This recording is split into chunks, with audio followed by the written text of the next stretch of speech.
我今天已经完成了跑步训练，这一段是补录的。我一直在想怎么说。我的一位其实只有就真人面对面只有一面之缘的朋友，也是一位跑步爱好者，并且把自己投身到跑步运动当中去做志愿者呀等等，就是在波士顿遇到的一位朋友。而且我觉得我整个波士顿的这场比赛，我觉得最自然最好的一张照片就是后来碰到他的时候，在远处他给我照的，我放在屏幕上。那位朋友很不幸在晨跑的时候受伤了，就是出了一些事故，还稍微有一些严重，相对的。在这儿呢，我想我们一起祝福他，因为我听到这个消息的时候，我懵了很久，就是我跟他说的描述是很不幸，但是心里有千万句话，但是不知道怎么表达，因为怎么表达，它不能解决眼前的问题。但是我觉得现在这个情况下肯定是会好起来的，就是人生会受一个比较大的打击。你要就像那天我说，还是好几个月之前了，咱们频道也有一位小伙伴在北京跑步被车撞了，然后好像也挺严重，但是他已经好起来了。希望借助咱们这个小媒体，我们这么多的屏幕前这么多这么好的小伙伴们，我们一起为他加油鼓劲儿，好吗？那我们一会儿训练再见。嘿，大家伙早喽！10月30号星期一，新的一周了。上一周和未来的这一周，都是很多比赛集中的2周。昨天大家伙的弹幕评论我都看了，站内信我也都看了，再次恭喜啊！先说一下这2天的视频跟训练的调整。我今天要少跑一点，明天休息1天，还是不太舒服，就没有完全康复。应该就是赶巧在同一时间感冒了，之后还加重了这个感冒的状态，大家不用担心啊。但是明天会发视频，明天我会在屋里录一期回评论的视频，不过会比平常就是大多数时候晚一些，大家见谅。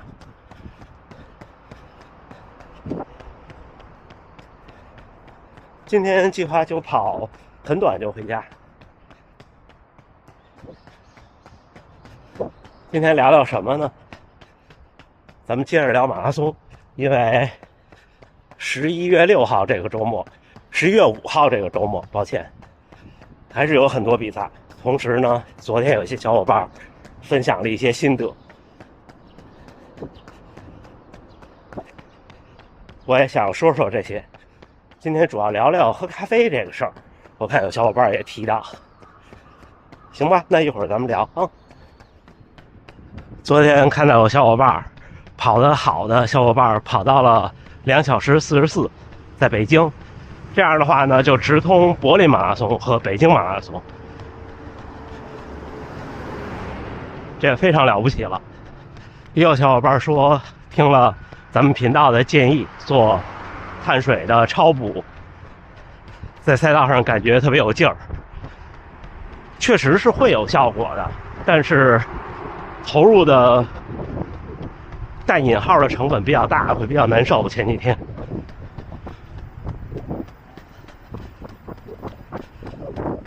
也有的小伙伴说，首马一开始都挺好的，然后跑到20多公里就开始抽筋儿，最后10几公里特别的痛苦，这个再正常不过了。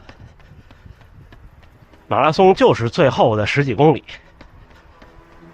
如果您是首马或者新手，其实是最后的17公里左右是比较考验人的。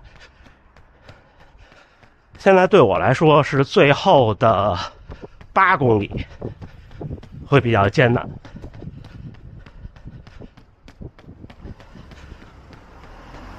但是等我真的跑到38公里左右的时候就会好很多。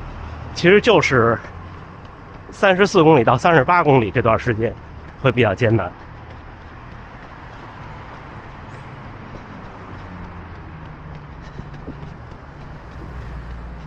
这段时间我的训练、生活和恢复做得不好，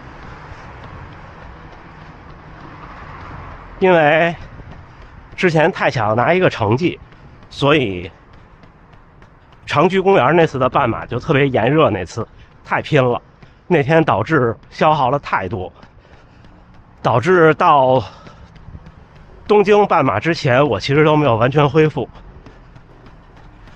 然后紧接着又是一场。有一小伙伴说的对，全程马拉松是拼能力，半程马拉松是拼毅力。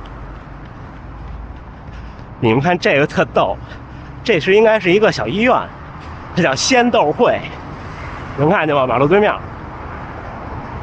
不知道是不是那意思啊，怪怪的。这边就是大阪的西城区，就我说的相对混乱一点，然后地面也没有那么干净。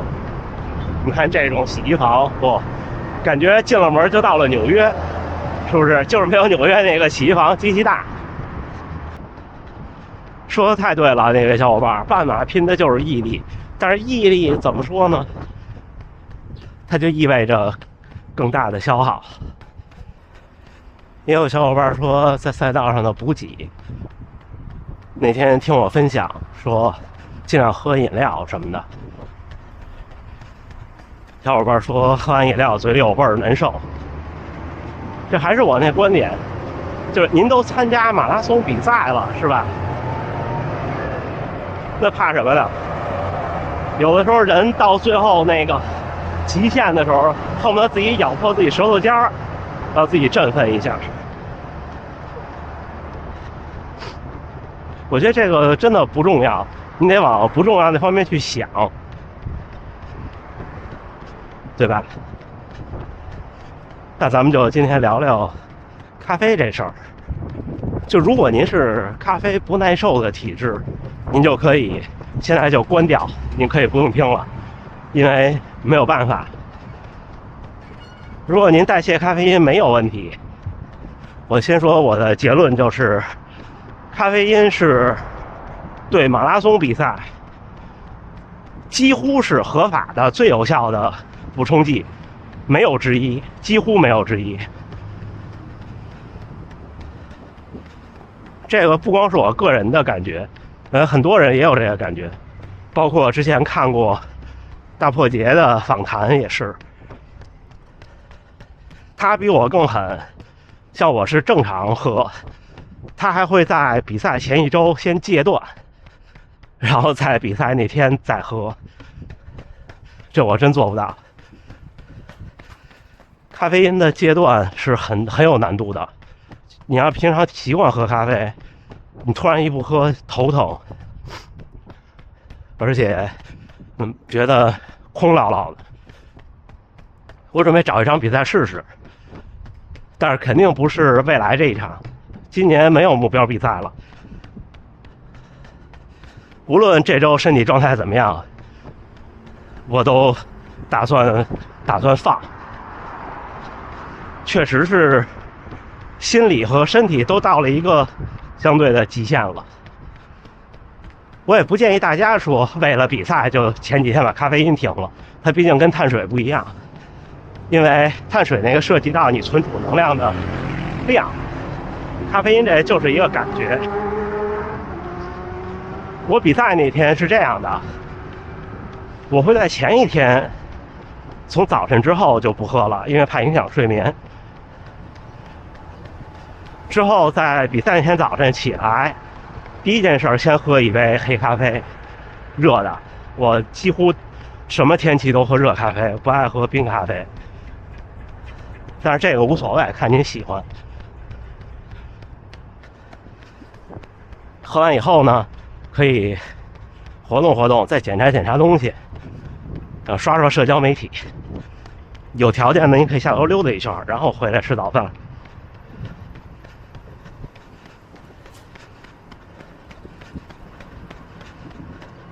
吃早饭的时候再喝一杯，也是黑咖啡。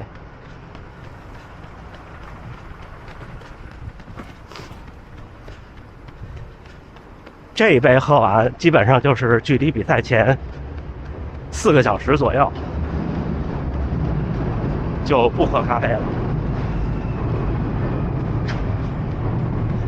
因为我也试过比赛之前1、2个小时喝，但是呢会有一个问题，当然这个每个人跟每个人也不一样啊，就是喝完咖啡比较容易上卫生间，你身体会排水。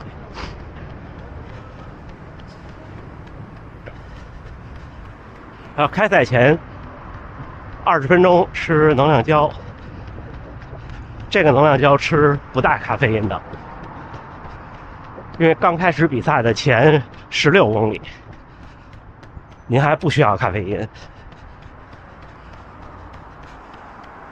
然后比赛中呢，就是那天我分享的补给策略。您如果需要特别振奋一下，可以在16公里选择吃咖啡因的，或者就干脆放到20多公里和30多公里这2次吃咖啡因的都行。说白了就是不需要一定间隔着吃，您就是感觉说我现在需要精神力量了，那您下一个能量胶就来一个咖啡因的就完了。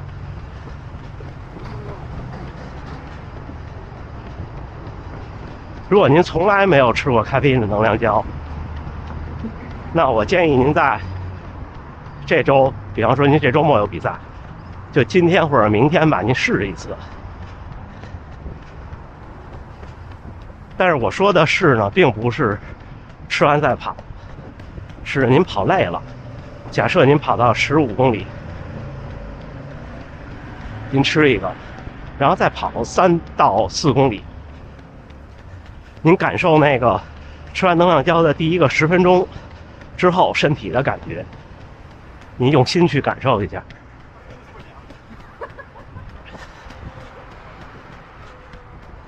看能不能感觉到差别。为什么说今天明天呢？因为您过了周3就不要跑这么长的距离了。如果您的目标比赛是半马，那果断的就选择咖啡因的能量胶，就是起跑前10分钟吃一个，然后10公里吃一个，那个就全程要咬牙拼下来。然后比赛过后，当天我不太建议再喝高浓度的咖啡了，多喝牛奶，喝点啤酒都比喝咖啡对恢复好，让身体呢多吸收点水。这些的前提都是您对咖啡因没有不耐受，否则的话就都放弃。如果您是想冲击成绩，其实坦白的讲，我也不认为咖啡因真的能把一个运动员的最好成绩提升多少，而是说绝大多数时候运动员去参加比赛是不太很简单的跑到自己的最佳状态的，或者自己理论的最好成绩，因为都会有一些问题影响，心态啊、意志力啊、身体感觉啊。而咖啡因呢，能够尽量的减少这些东西的影响。它肯定不能提高您的上限，但是它能提高您的心理上限。我说这话是很真诚的。你们看我刚才跑的这一段，无论是街景还是居民，是跟这个城里是不一样的。基本上就是我前面这条大街，我现在在向北跑，再向北，我右手就是通天阁，再向北，城市化就会很明显了，就不一样了。如果从我住的地方再向北，就有点像就像北京从5环到3环那个感觉，就有高楼大厦了。因为大阪这儿本来高楼大厦就少。像咱们这个节目，我现在就是以聊天为主，一直也是。有的小伙伴还跟我说，如果我把内容剪得再精炼一点，标题弄得好一点，可能有更好的流量什么的。但是我懂您的意思，但是我不太擅长这个，我得学。而且的话，那样好像跟每天这种形式就有些不一样。我还是这个视频是为了大家，也是为了我自己，有一个日记的形式。如果真出那种类型的呢，那就是再剪辑单独发。不过我觉得就我分享的这些东西，我真的不觉得有什么过人之处，其实就是经历的分享，都不能说是经验的分享，供大家参考。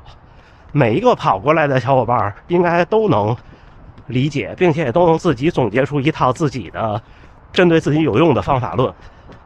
我跑的比赛还不多，我跑的比赛其实跟很多小伙伴比少得多，因为我不怎么参赛。我是个做什么事儿特别较真儿的人，参赛对我来说付出的各种成本巨大。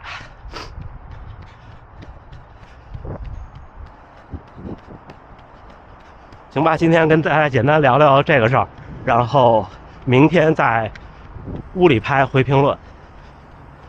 之后是周三，对，明天休息一天。明天为什么休息一天呢？因为明天是周二，休息一天到周三的时候去参加强度课，但是还是只参加半节，就不管他们定什么课表，我都只跑一半就行了。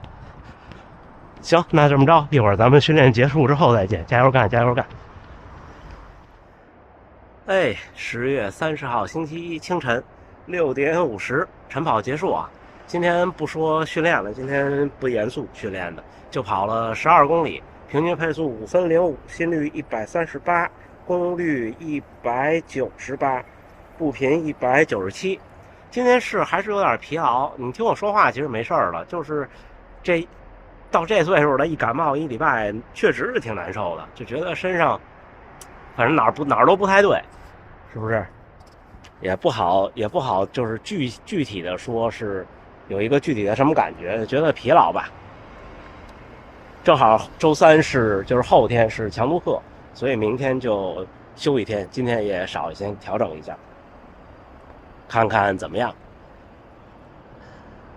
今天跟大家分享咖啡因，大家如果有兴趣就可以试一下。但是其实咖啡因的能量胶相对还是选择比较少。如果您现在买的话，这周末比赛不知道来不及了，您就还是不一定非得这一次，下一次或者什么时候您体验体验。我其实也是这性格，别人跟我说了一事儿以后，我就特想试试，反正试不好试不坏嘛，对吧？试试没准就有好的结果。好，那行吧。再次恭喜昨天参加世界各地马拉松的小伙伴们，都开心顺利的跑完了自己的马拉松。有很多首马的小伙伴们，真的祝福大家！